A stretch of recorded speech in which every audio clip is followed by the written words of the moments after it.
Welcome to the first edition of the 313 Connect podcast on the Leggy Sports YouTube channel. You might be saying, oh, another Pistons podcast. Why are we here? Why are we watching this? But we're going to give you some fresh takes. We're going to give you something new.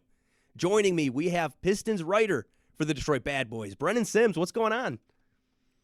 What's going on, y'all? I'm excited to get started. Just want to let you guys know I'm from Michigan, but I'm not necessarily a fan, but I have been following the Pistons for a long time. So, yeah, I'm excited to get started, though. Yep, I wrote and then deleted the part that said also writer for All You Can Heat, but we're not going to be talking about the Miami Heat much. Ooh, Yeah. Brennan's a Heat fan. Okay. There's a little Yeah, shout out- dynamic there. Yep, I remember Yeah, after. shout out D Wade, man. Shout out D Wade. Hey, you can't knock that. D Wade's one of the GOATs. After the Cade buzzer beater, we had an episode, and I was so pumped. But he came in a little bit of his head down. I'm like, man, this is a Pistons podcast. Let's do this. Anyways, on my other side, we have the host of the From Half Court YouTube channel, credentialed Pistons media member, Sean Murphy. What's going on? Leggy, it's good to see you, man. What's going on? Thanks for doing this, and excited to get this started as well. You know, just an exciting time to cover Pistons basketball and to be in the sphere of talking hoops. It's the best time of the year, man. What better time to get started than when playoff basketball is getting started? When the first Pistons playoff basketball in 6 years is getting started? I'm excited to get started. So let's roll, man. Yeah, coming up on the playoffs. We have a lot. We're going to talk about that later. We have a bit to go over today. I mean, we're going to start with talking about George Blaha, getting into Giannis's antics, trolling Malik Beasley. There was another clip going around of what he said to Cade Cunningham. We're not talking about that on here. We're going to be talking about the Pistons-Knicks matchup. We're going to have some games today, boys. We're going to have some fun games. We're going to be talking about a debate question at the end. I'm trying to look at this list, and, man, I should have made different fonts because it's a little hard to read. Okay, guys, what do you guys want to get out of this channel? I mean, like I said off the top, this is a Pistons podcast like every other Pistons podcast. Brennan and Sean, who wants first up? To me, when I think about, like, I don't know as far as my expectations of what to get out of it, but the reason why I was excited and eager about the opportunity of doing this is because it's very similar to a show that I used to do that some people who follow me might know about called Wolverine Pistons Table Talk. Originally, it was called the 313 Report. Did it with my guy Brandon Dent, aka Detroit Kool-Aid, also a Pistons credential media member, one of my best friends, one of my mentors in the space. He was very much a steward of me, and I wouldn't be where I was at without him. And when it comes to podcasting, content creation, talking hoops, it's always best when you're doing it with your friends and people that you like and people that you respect. And to be able to do it with two guys, that know what they're talking about, that, have their own perspectives of the game, but also just to kick back, laugh, and, just talk about it, very, we're professional, but also I'm just here to have a good time too. So, wherever it takes us, regardless, we'll see what this journey has in store. But for now, it's just, to me, the thing that excited me was, paying forward what's been done for me, and, working with two guys, that are, getting their foot in the game. And yeah, man, just excited to be here and excited to work with y'all. Yeah, again, I don't really know what to expect neither. I don't really have a lot of expectations, but I just love talking hoops. So, talking hoops, really, focusing on the Pistons. I've been watching every game this season, so just focusing on the Pistons with two people who are really knee deep into the Pistons community and with the Pistons lore. I think it's gonna be pretty fun. Like my friends, we all from Michigan, but I mean the fandom is everywhere. So it's not like we just come like K making the game winner against the Heat. It's not like everybody came to the chat talking about it because it's like I got Laker friends, Heat, Knicks, Pistons, like it's all over the place. So just focusing on the Pistons with two people who know ball, it's gonna be pretty fun. So excited to get started.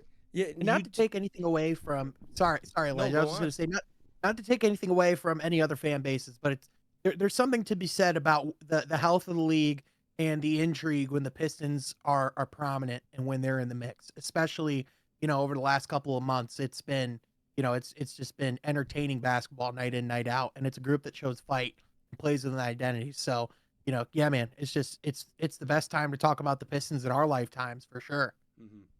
And just kind of getting tapped into the community a little bit. I mean, the fan base is crazy. Oh, they're a ton of Like sickos. like 100%. I don't like if you guys watch numbers on the board with like Yep. Kenny, Pierre, and all those guys. D Mills tweeted about Isaiah Stewart getting dunked on. And I mean, the Pistons fans went at him for like 3 days. Yep. I'm like, bro, this fan base is crazy, but I love it though. So Yeah. Well, there's I'm people loving that it. won't stop. Like that. Like the casuals might have gone at him for 3 days. There's people that go at him for 3 years, and they will not let him forget about that take. Yeah, Sean, if Yeah. people let you forget about your Minnesota takes yet? Yeah, actually, you know what? I thankfully I think that fire's over. But you know what, Leggy? The more you bring it up, the more it has potential to come back. So I'm never letting it go. keep sparking that flame, man. Hey, man, you got me my first hate comment on my YouTube channel, so I'm Hey, going to give dude. you credit for that. Yeah, If you want that to was trade crazy. places with what my mentors was like, just feel free to let me know. But, yeah, getting back to it a little bit. I mean, out of this channel, I want to find a greater Pistons community here. I eventually want to turn this into a live show with a lot of fan interaction, engagement. But first off, we have to get our shit together. We have to figure out what we're doing. This is the first episode. Anything can happen, boys. There's going to be no cuts. Nothing like that. Okay. First thing we want to talk about today, George Blaha. He is on a generational run this year. It feels like the past few years he hasn't had the energy. It feels like he's kind of just been there. Last night, he had a quote along the lines of, "Too bad Giannis didn't get fouled. Probably wouldn't have hit his free throws." And he just says them so calmly, but it's so direct. It's like a disappointed dad. So George Blaha, he brings a lot to this game, guys. So what do you think about his absolute run this year? You go ahead, Sean. Yeah, I was just gonna say, as someone that's been listening to George for over 20 years now, just broadcast games and talk basketball, the excitement is palpable when this team gives the broadcast team reasons to be excited and to be enthusiastic, right?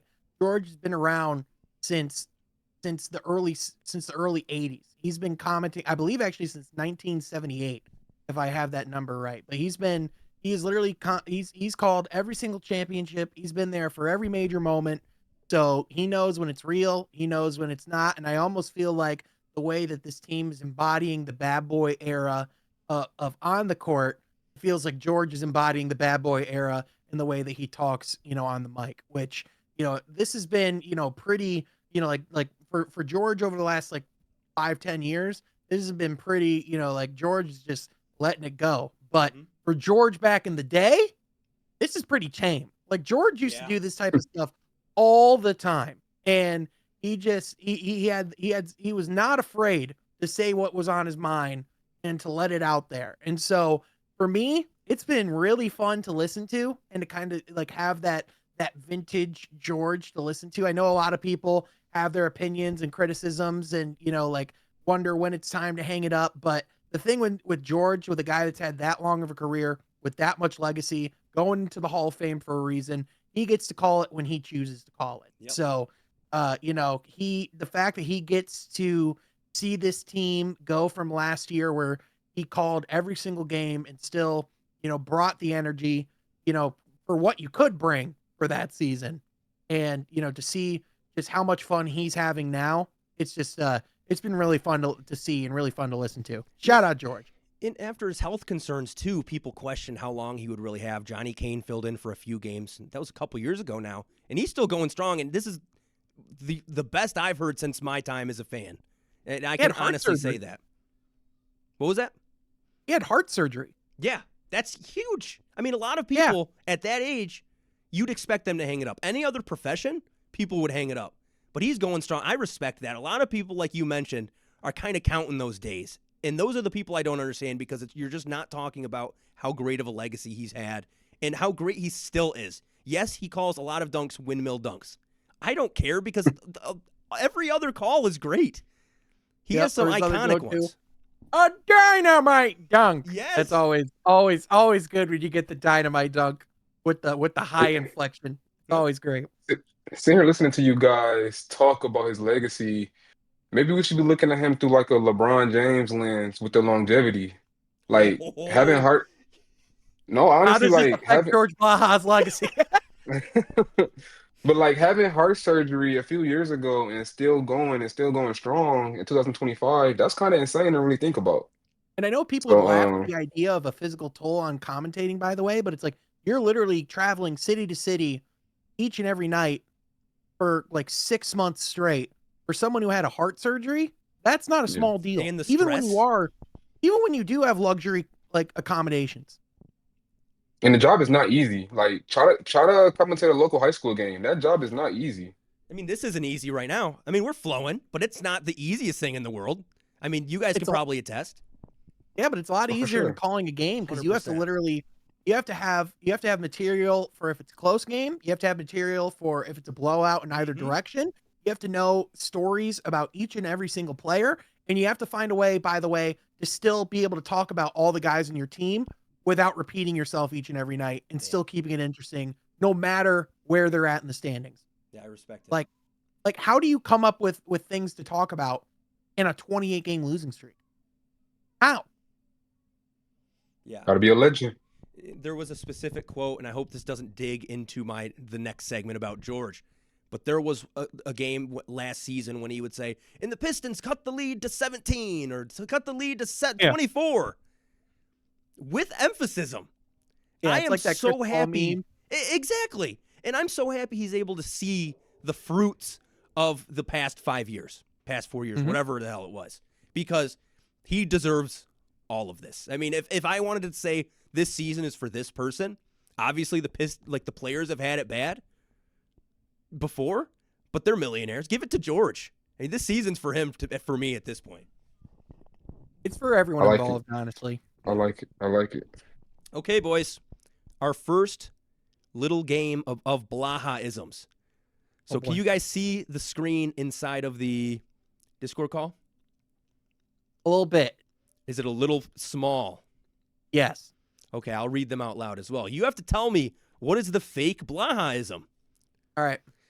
They're on an 8-game losing streak, referring to an Atlanta Hawks, a quote Greg said about the Atlanta Hawks, talking about the Hawks have 10 players averaging 10 points over this stretch or something like that. And then he came back with his absolute dagger. Number 2, guess South Beach had a better offer tonight in terms to no fans in the stands.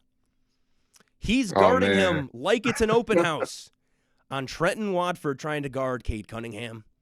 And Toronto's offense is colder than a Michigan winter. So you guys can work together on this one. I had a lot of fun doing this because I had to really rack my brain around his speech, his talks, and I didn't want to talk about too many of his quotes off the top. As much as I wanted to just rip off 5 or 6 of them, I'm not doing that. Mm-hmm. Which is the fake one, guys? So I know for a fact that 1 and 2 are 100% real.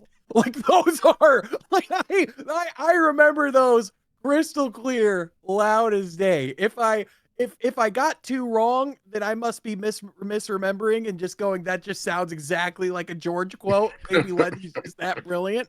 I'm not sure where your head's at, Brennan, but my personal guess would be that 3 would be the fake one. But I'm curious what your thoughts are. Yeah, I definitely feel like I heard him say 1 this year in reference Yep. to the Hawks. The game Cade was going off in the first half. Mm-hmm.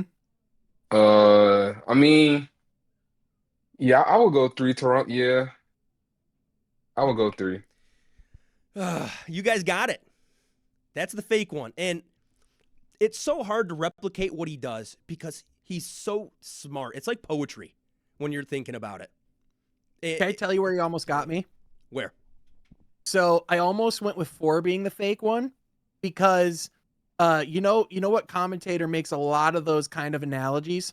Mark Jones of ESPN, who calls a lot of games. Like he'll say a lot of things like Toronto's colder from the field than a Michigan winner, or he's smoother than a Cinnabon. Like he'll just throw those analogies off the top of his head all the time. But then you go back and listen to it, and it's like, nah, that's a George quote if I've ever heard one. Oh, they're colder than a Michigan winter. Like that. Yeah, that's an old man Michigan thing to say. You I guys remember won. Mark Jones said Ron Holland's on him like back pockets Yep. when he got a steal. I like Mark Jones too. Yeah, he a young goat in his own right, He's one of the best in the game, and he doesn't get his respect. Shout out Mark Jones. He's not for listening, sure. but if you are, shout out. I'm really sad. I'm not going to lie. I wanted to stump you guys on the first one we did. But, I mean, in the next little game we have, you guys are going head-to-head. So, but we're not doing that yet. I want to talk about Giannis's antics because he's known as the funny guy of the league. If you look at what he does on the court, he usually makes everybody laugh. Against the Pistons, with the game on the line, Malik Beasley shot up a three. Giannis blocked it, shimmied on him, then was like, oh, let me help you up, man. Malik slapped his hand away. Giannis was going up with him, laughing, did a shimmy again. Again. And kept walking with him, trying to be like, oh, come on, man, it's okay. He gets a lot of grace as a player, Giannis does, because that was a little bit extra for me. So Brennan, was that kind of the pettiest thing of the year? I was there, so like the crowd, they were just booing Giannis all game, just booing Giannis all game. Also, before that, the little rough up with Duran when he was walking up on Duran, like kind of scratching his back. That was kind of crazy. But like you said, he's just known as a goofy guy, so everybody just waves him off. But the Beasley stuff, I kind of looked at it like old teammates kind of going at it a little bit. Yeah. That was the first thing that came to my mind. Like, oh, he actually knows him. He going at his old teammate, but Beasley wasn't having it.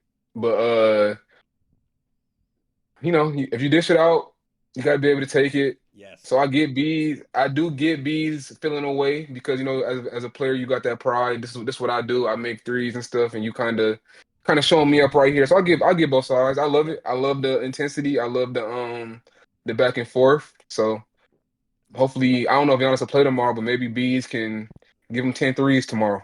So Yeah. I know Beasley said, like like the main thing that he had a gripe with was hitting his celebration while standing over him and then offering to help him up.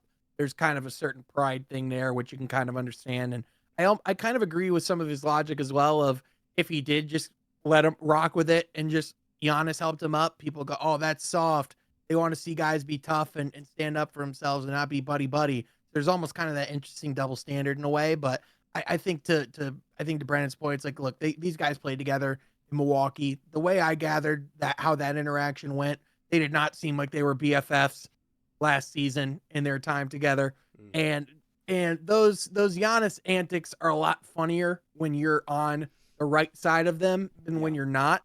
I think when he was younger, his goofy antics weren't quite the same, but now I think as he's gotten better and as he's realized how good he is, I think there's been a little bit more of a cocky side of Giannis that we didn't necessarily see earlier in his career. So it's interesting. Obviously, we'll only have one game left, more than likely, of seeing him this season. And even then, he'll probably be in street clothes. But he's one of those players that he's difficult to deal with, both mentally with some of those mind games and just some of those jokes and things like that you have to just kind of, take with stride. But on top of that, he's just pain in the butt to deal with on the court. It's hard to keep him off the line. It's hard to keep him out of the paint or away from the basket. He's a pain in the ass all around.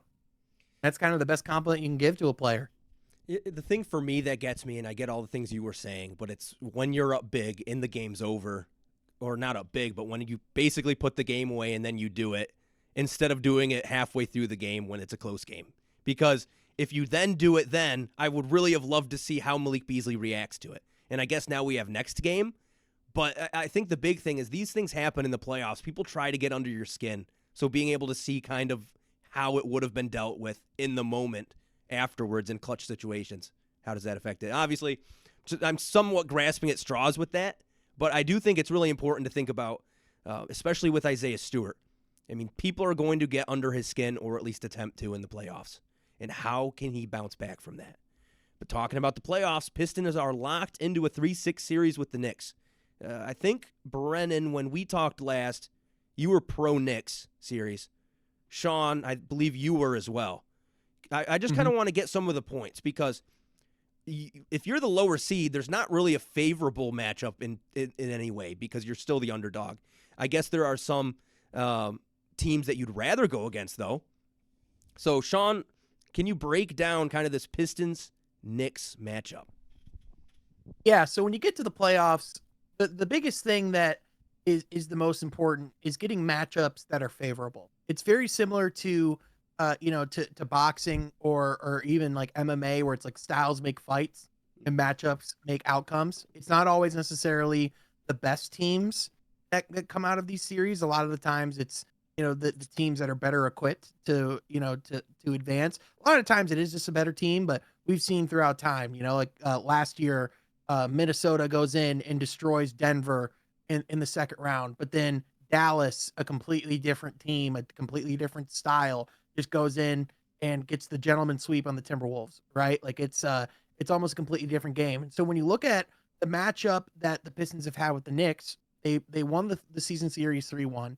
Cade averaged about almost 32 points a game throughout the series. Two of those games he had 36 points and got better in that matchup as the season went on. The Knicks are a 50-win team that's a little deceiving in their win-loss record because they're 0-10 against the top 3 teams in the league this season, including 0-4 to the Celtics and Cavaliers respectively. The Pistons have a real advantage in the interior in this series because the Knicks are just not a good defensive team, especially in the paint. When you go and get a Karl Anthony Towns, you are just making that weakness glaring and apparent when you're making him the sole rim protector. And they Mitchell Robinson is back from injury, but in Mitchell Robinson, I don't even think they've played 30 minutes together all season. So I don't know if those two big lineups are going to be something we see a whole lot. And even if we do see it, I don't know if it's something you're going to be comfortable with.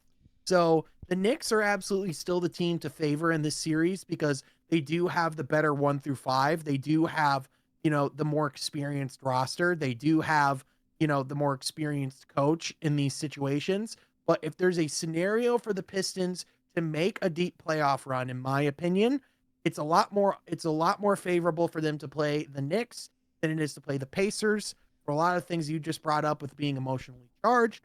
With with the Pacers, with the stylistically, they match up with the Pistons really well. And also when you talk about momentum, the Pacers have had a lot better of a second half of the season than the Knicks have. And the Pistons are catching a team that's already really tired and dealing with injury issues. And so if you get physical with them, that's a series that you could find yourself being very, very happy with your chances. So it's going to be interesting. Yeah, I look at this series, and I think the biggest swing position, the swing matchup, is going to be the center position. You talked a little bit about Karl Anthony Towns, but Jalen in his defense, but Jalen Duren has been known for his troubles on defense. But you're talking about when he has actually shown the potential down low inside in the interior on defense, he looks like one of the best rim protectors in the league. I mean, he can turn it up to another level, and that's a lot purely on his athleticism. I mean, as he keeps honing his instincts, I mean, if you can stop Karl Anthony Towns, I don't think the Knicks really have a chance. I think you have to have Cade play well, obviously, to win, but things that can tick it over is going to be Jalen Duren. So Brennan, what is your biggest takeaway from this matchup that we're going to be seeing, and what are you looking for? Yeah. So I was honestly pro Pacers Okay, my for the bad. matchup. Yeah, because I think that's the biggest thing for me is kind of in the playoffs how star power can really take over. Just I know Cat has struggled against the Pistons, or especially last game against Stu. But and Jalen Brunson, like I think we kind of forget what type of special player he was last year in the playoffs. And with the Pistons being so aggressive, like Asar getting into foul trouble a lot, like I know that's gonna be the matchup, Asar versus Brunson. Kind of worried about that. Asar has been playing great ball over like the past 8 games, averaging like almost 30 minutes a game. So him getting back in shape is a great thing for the Pistons. But that Asar and Brunson matchup is going to be huge because Detroit is so physical, but we don't want Jalen Brunson to average 13 free throws a game. Yeah, Because last year Yeah. he averaged like 9. So like it's possible that Jalen Brunson could take advantage of the Pistons being so physical and stuff. But another thing I'm really looking at is how the others play, how the others shoot. Because I know K is a monster and he has a game that can translate to the playoffs, scoring at all 3 levels and getting others involved. But I think that the Knicks will throw everything at him. Yeah, I Yep. think we're Like in some underrating. Sorry, I think we're underrating Jalen Brunson a little bit when we're talking about how much of a playoff, uh, really good playoff performer he is. That's One of the how he best got of the his last contract. decade. Mm-hmm. Exactly. Even even dating back to the Mavericks days, like that Yep. series against Utah when Luka went down the first 2 games, Brunson was looking like a guy that's worth the contract that he got. So he's been doing this. It feels like a lot of people are looking at the Pacers matchup and are more worried because of it feels like it's more of the psychological thing at this point Yeah, because teams have that that was team a they good need to point. get over, and it feels like you look at Halliburton and how he trash talks the entire game because he has his past with Detroit. I mean, you're talking about their entire team. It feels just like every one of them, especially Benedict Mathurin as well, have a reason to Yeah, hate the he loved Pistons. going against the Pistons. Yeah. Benedict Mhm. Mathurin loved playing Mm-hmm. against the Pistons. And I can say that would be awesome fuel for the NBA, brewing a rivalry, bringing up stars. And I don't think the Pistons' mental toughness is like weak enough to where that would really affect them. But I can say it probably does a little bit. So, Sean, do you have any insight on kind of what the Pistons want? Because we keep talking about what we expect, what we think about these matchups. So do you know anything kind of about how they feel about this? Maybe not like a specific player, but organizationally? I think they would probably tell you that they feel, that they have a chance against anyone that they would play. I think you can tell that there's a confidence when they go up against the Knicks. And, when they talked about it, after the game the other night, they said, we know more than likely it's going to be New York. If it is, we're ready to go. We're ready to, ready to get physical. And I think that's a series that you have to feel pretty optimistic about. You have to have a healthy respect, and you still have to view the Knicks as a favorite because, to your point, Jalen Brunson is, he's one of the best clutch players in the league. He's probably going to win Clutch Player of the Year. This year he in the playoffs, not like Brennan just said, not even just last year, but over the last several years when he was in a Mavericks uniform, when he just started as a Knick, he has so many clutch shots and clutch moments. To me, I think the thing that you have to look at with Jalen Brunson is what version of Jalen Brunson are you getting going into the postseason? He looks like he still has most of his burst and things of that nature, but he had a pretty ugly sprained ankle that he missed a month from. And the type of sprained ankle that he got is normally a 2 or 3 month recovery period. Like he got a high ankle sprain that was pretty gnarly. So the chances of a re-injury are not small. And and we all know that Tom Thibodeau already rides his guys minutes wise. And I think the biggest thing that's going to be the question for the Knicks is can they improve upon the defense that we've seen from them this season, because that's been the calling card of a Tom Thibodeau team his entire career, is being a top 5 defense in the league. But this team started the year in the 20s in defensive rating. Now they're 13th. They finished about average, which for the players they have, for the talent they have, even with at the center, I'm sorry, when you have Mikal Bridges and OG Anunoby as your starting wings, 13th is just not good enough. And I think for like a Coach Tibbs, like if you don't see some of those improvements and some of those habits that you almost kind of let slide in the season, in an 82-game season, you can understand of, oh, maybe some fatigue here and there, but it's like, you can't have any of those lapses especially against a Pistons team that, for lack of better terms, you want to talk about the expectations and the pressure. Like the Pistons are playing with house money, especially if they just win a playoff game, the pressure's off. Yeah. That breaks the 17-year drought. Whereas with the Knicks, this team's supposed to be contending with Boston and going to the finals. Yeah, they spent a lot this the first offseason. round. They did. I do feel like OG is a X factor for them though. Like the defense has shot up over the last month with Brunson out, Deuce McBride playing more. But in the playoffs, of course, Brunson is gonna play. So it's gonna be a lot on OG and Mikal's plate, like guarding Cade and probably sending a lot of doubles. That's why I'm so big on Beasley, Tobias, and Tim Hardaway. Because they're gonna be wide open in this series. I just don't see a world where they play Cade one-on-one for a long periods of time. And Too elite. the craziest thing for me is then you have also a Josh Hart on the defensive end as well. And if he's the guy that's able to guard your third option, that's really good. And like you said, Sean, it's just not been good enough when you're looking at the numbers. But if you're looking at the names, that is really scary because if they do put it together, they have the chance to be one of the best teams in the playoffs in terms of defense. Yeah, the biggest there's a lot of different factors to the series, but if you want to boil it down to its simplest terms, if the Pistons can run in this series, they can win. Mm-hmm. If the Knicks keep it slow and play at their pace, it will be a short series because this Pistons team, when they're at their best, is when they're causing deflections, getting turnovers, running in the fast break, and getting it to their athletes in the open court. Mm-hmm. When they have those disadvantages is when their offense is at their best. When this team struggles is when they have to rely on their half-court offense. When they have to create those actions, and they have a guy like Cade who's incredible at playing at his own pace and not getting slowed down or sped up and creating shot opportunities when he doesn't have a whole lot to work with.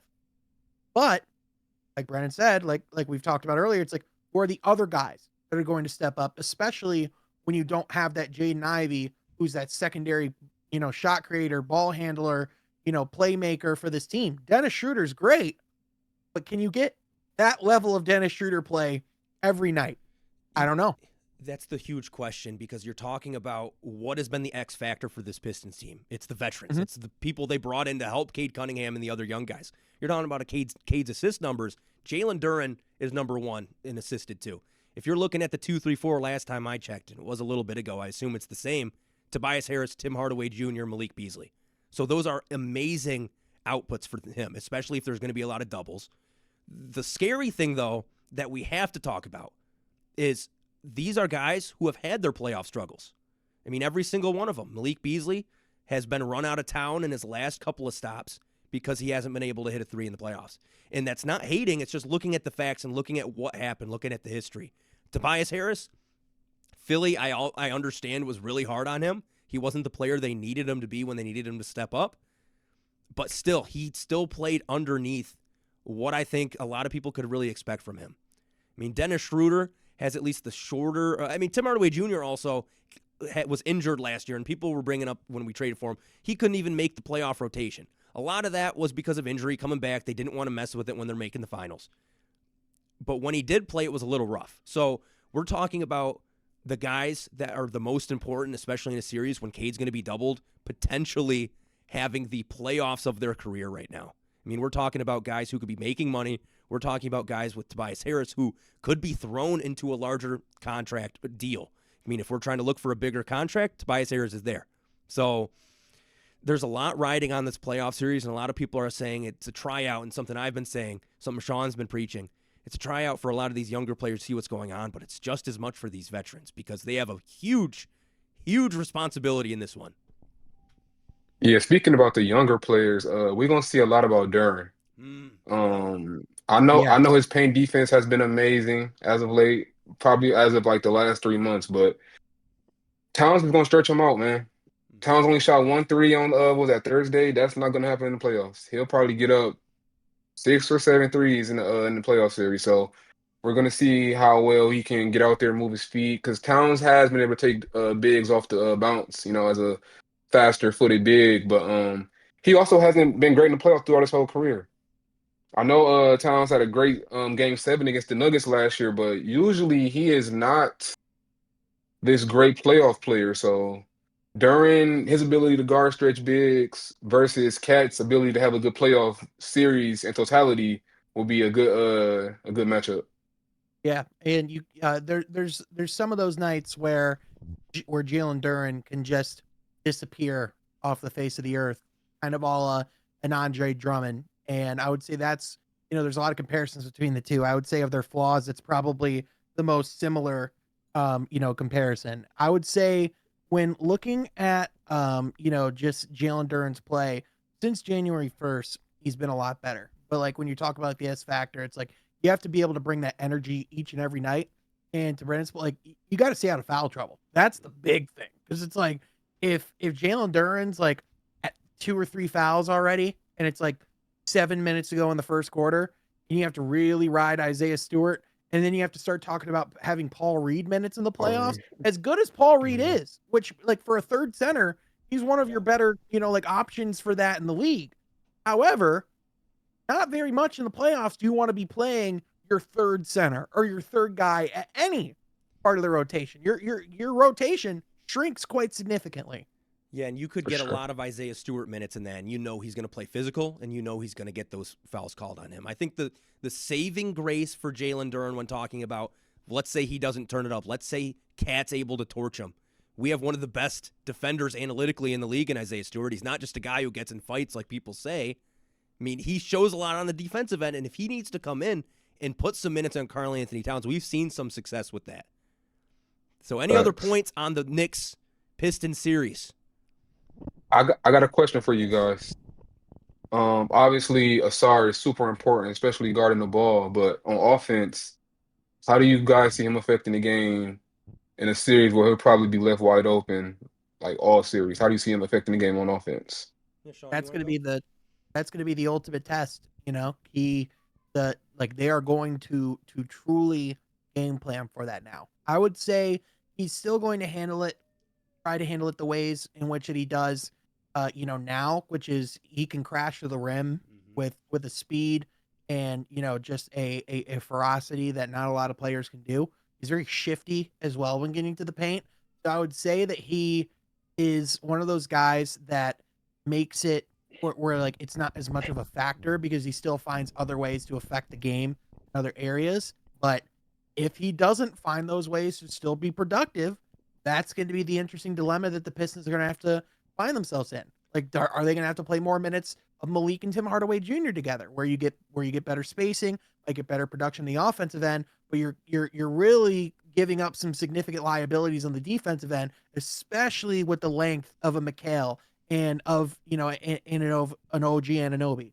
Like you almost have to pick your poison in that sense. That's why Asar really has to find that effectiveness. I think the other thing too is like with his passing and with his playmaking, and I think a lot of it is we've seen this offense do really well when he's carrying the ball up and when he's setting Cade up, to be able to score and do other things. So if he can continue to do that at a high level as well, I think that takes pressure off of Cade and of other guys too. So he's going to have to really be an effective playmaker, and when he does get his opportunities at the rim, he's going to have to maximize them.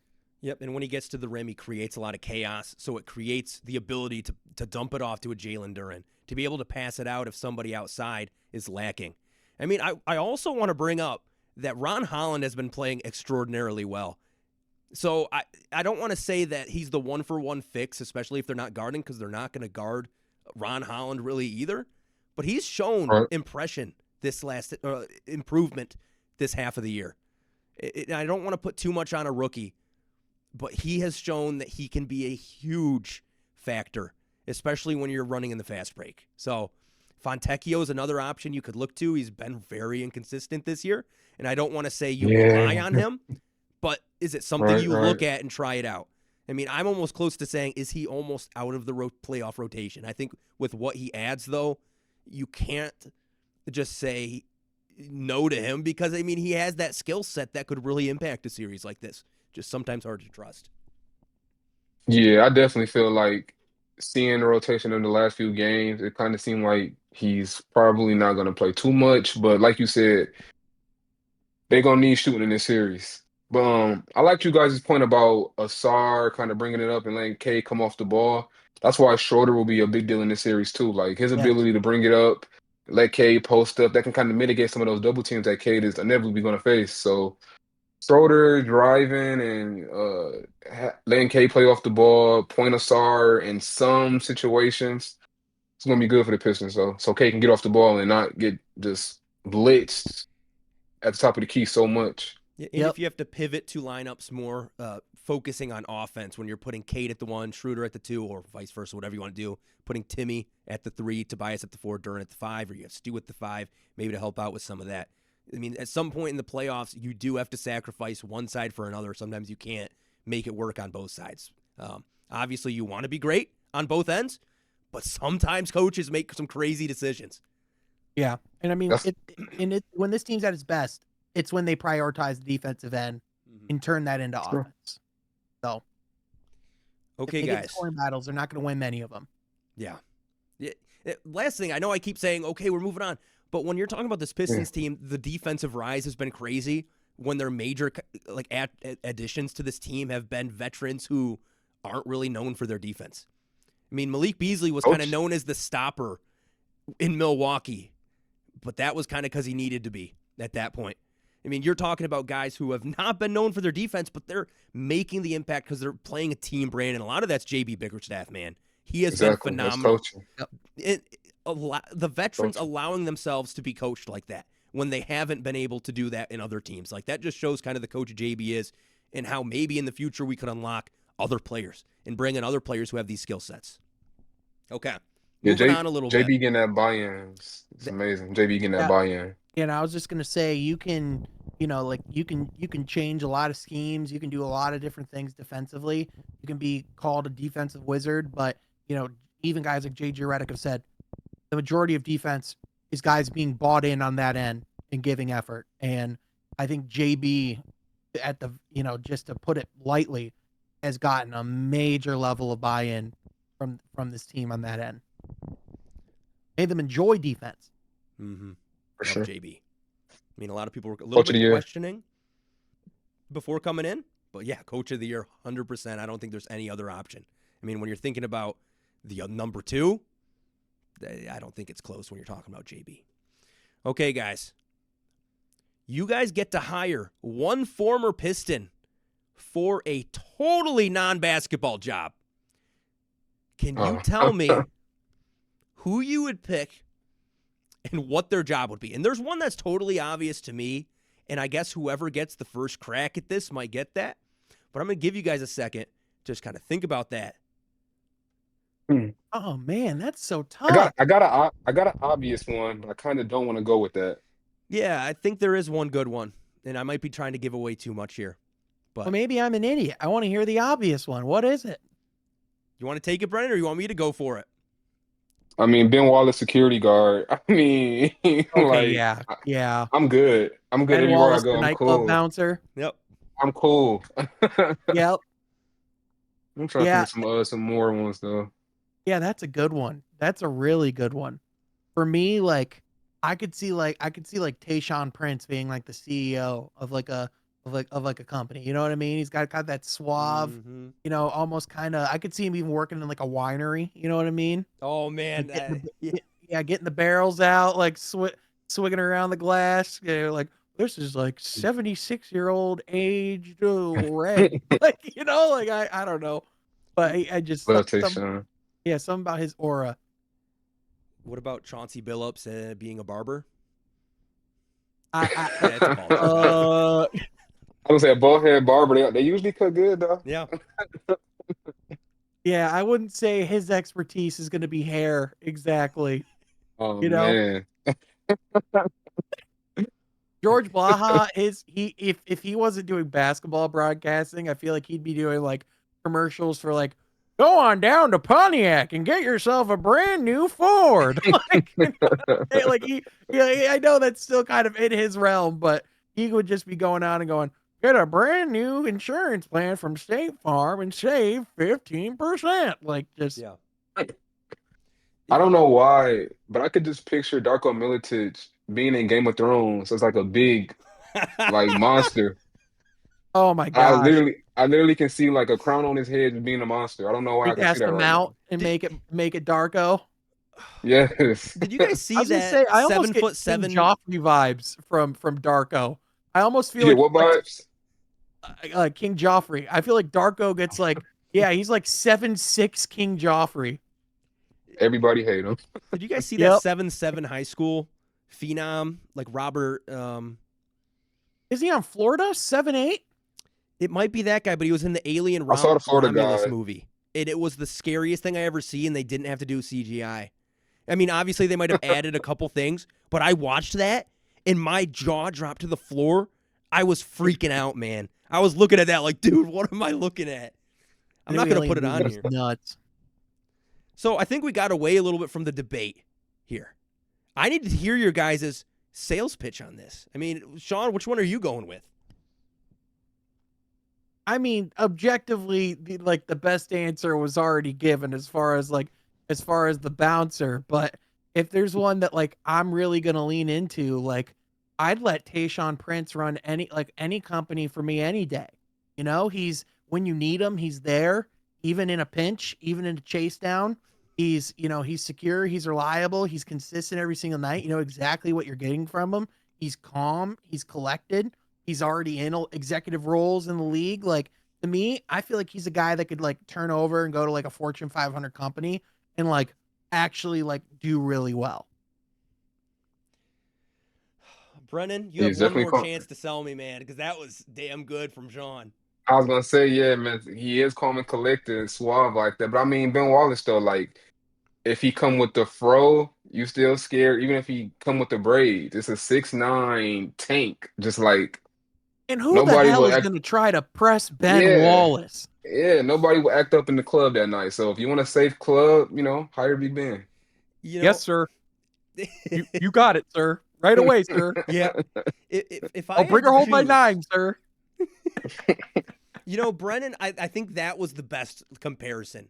Sean, I think you made something out of nothing there because to me, I came out of this with one thought, and that was any of these the bigs that are confrontational for these Detroit teams. Rick Mahorn was a big one for me. Bill Laimbeer, thinking about Yep, security, yep, yep. bouncer, those kind of gigs.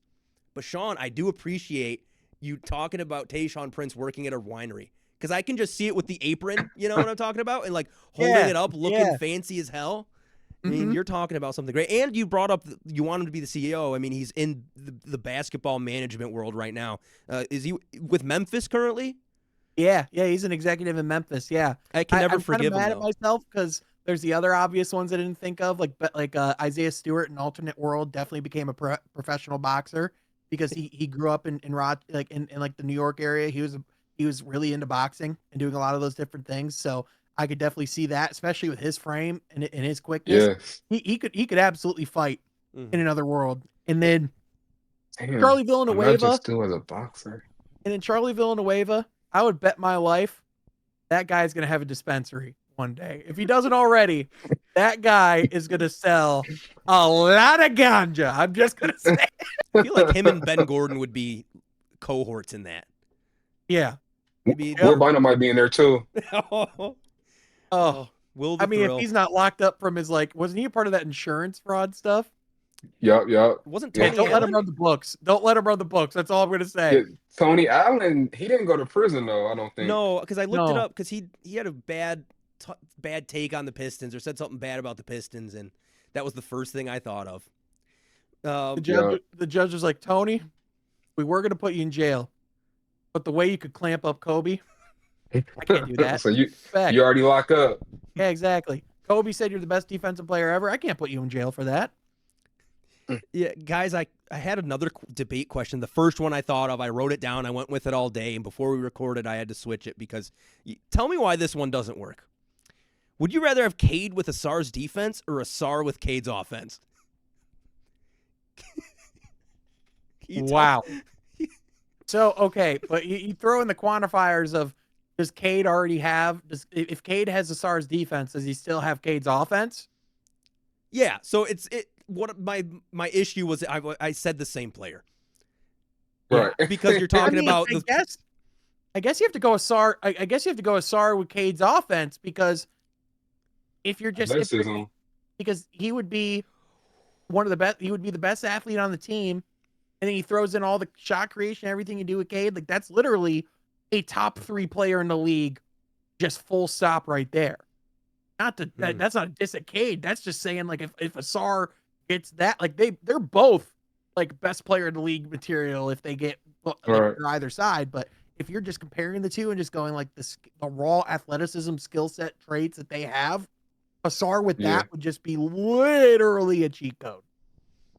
I would definitely go Asar too, but imagining K with his frame and his strength with Asar's on ball defense and like his help side defense and stuff. Yeah, definitely a top 5 player. But yeah, you got to go Asar with the athleticism, like with the shot making, the handle. Yeah, you got to go Asar. Cade is already really good as a defender, but if he had that like elite lamps like an Asar, I mean, that would immediately to me be like the difference between a a Luka and a Cade, it's like, well, they're pretty similar ground.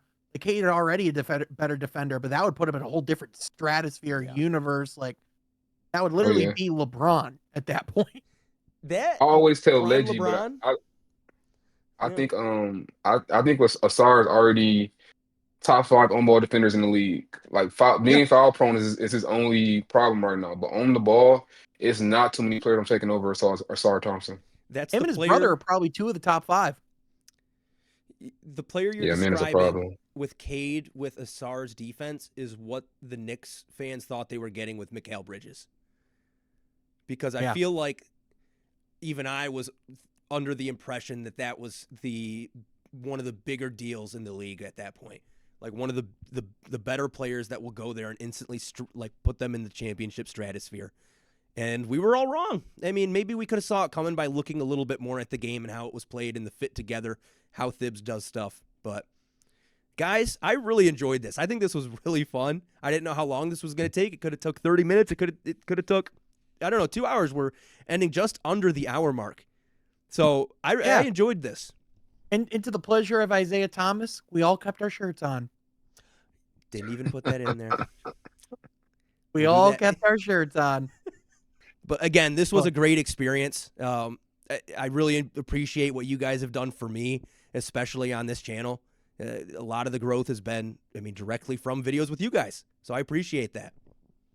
Oh, And shout out to you guys and the Pistons fans in general. I just feel like I've been posting Heat content on Twitter. Like I kind of got a fan base on TikTok and stuff, but Twitter is just moving slower. But a lot of my recent traction has been from the Pistons and the Pistons community. So just appreciate you guys kind of welcoming me in to the family. And yeah, let's keep it rolling. This was fun. I knew you were a Heat fan. Might have had some different but it's a lot of fun, man. Pleasure to be chopping up with you guys, and yeah, excited to see where this goes. But regardless, I mean, I'm just excited to keep talking hoops, man. This is my Christmas. For sure. It's like that line in Uncut Gems when Adam Sandler's looking at Kevin Garnett and he goes, "This is how I win. This is my game. And this is my time to shine." Yeah, we'll be back I feel it for sure. with more of this style of content. Like we've mentioned, this is the first episode. It's a work in progress for sure, but we're going to get it fine-tuned, and I hope you guys are here to join us for that journey. Thanks for joining us on the 313 Connect podcast on the Leggy Sports YouTube channel. Talk to you later.